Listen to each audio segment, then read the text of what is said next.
Okay, I'm back with John chapter 7, Jesus and his brothers.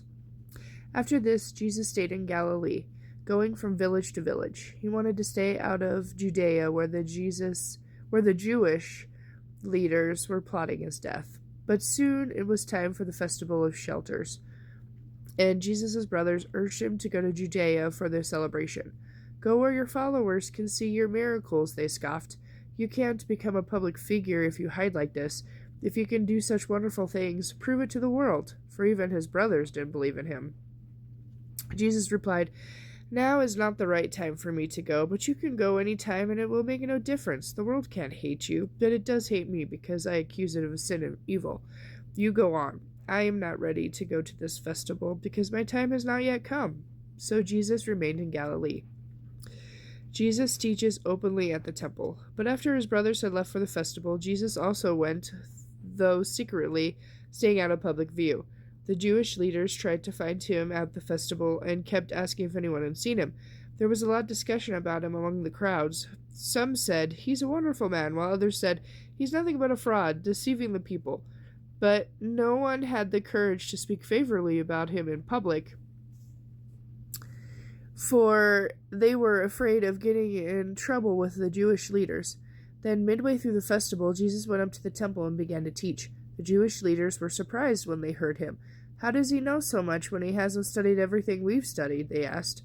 So Jesus said to them, "I'm not teaching my own ideas, but those of God who sent me. Anyone who wants to do the will of God will know whether my teaching is from God or is merely my own. Those who present their own ideas are looking for praise for themselves, but those who seek to honor the one who sent them are good and genuine. None of you obey the laws of Moses, and in fact you are trying to kill me." The crowd replied, "You're demon-possessed. Who's trying to kill you?" Jesus replied, "I worked on the Sabbath by healing a man, and you were offended. But you work on the Sabbath too, when you obey Moses' law of circumcision. Actually, this tradition of circumcision is older than the law of Moses. It goes back to Abraham. For if the correct time for circumcising your son falls on the Sabbath, you go ahead and do it, so as not to break the law of Moses. So why should I be condemned for making a man completely well on the Sabbath? Think this through, and you will see that I am right. Is Jesus the Messiah?" Some of the people who lived there in Jerusalem said among themselves, Isn't this the man they are trying to kill? But here he is, speaking in public, and they say nothing to him. Can it be that our leaders know that he really is the Messiah? But could he be? For we know where this man comes from. When the Messiah comes, he will simply appear, and no one will know where he comes from. While Jesus was teaching in the temple, he called out, "Yes, you know me, and you know where I come from. But I represent one you don't know, and he is me. And I know him because I have come from him, and he sent me to you." Then the leaders tried to arrest him, but no one laid a hand on him because his time had not yet come. Many among the crowds at the temple believed in him. After all, they said, would you expect the Messiah to do more miraculous signs than this man has done? When the Pharisees heard that the crowds were murmuring such things, they and the leading priests sent the temple guards to arrest Jesus. But Jesus told them, "I will be here a little longer, then I will return to the one who sent me. You will search for me but not find me, and you won't be able to come where I am." The Jewish leaders were puzzled by this statement.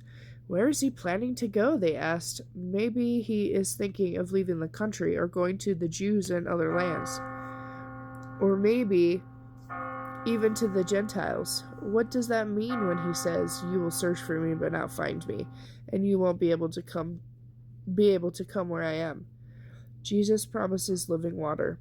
On the last day, the climax of the festival, Jesus stood and shouted to the crowds, "If you are thirsty, come to me. If you believe in me, come and drink. For the scriptures declared the rivers of the living water will flow out from within." And when he said living water, he was speaking of the Spirit, who would be given to everyone believing in him. But the Spirit had not yet been given because Jesus had not yet entered into his glory. Division and unbelief. When the crowds heard him say this, some of them declared, "This man surely is the prophet." Others said, he is the Messiah. Others said, but he can't be.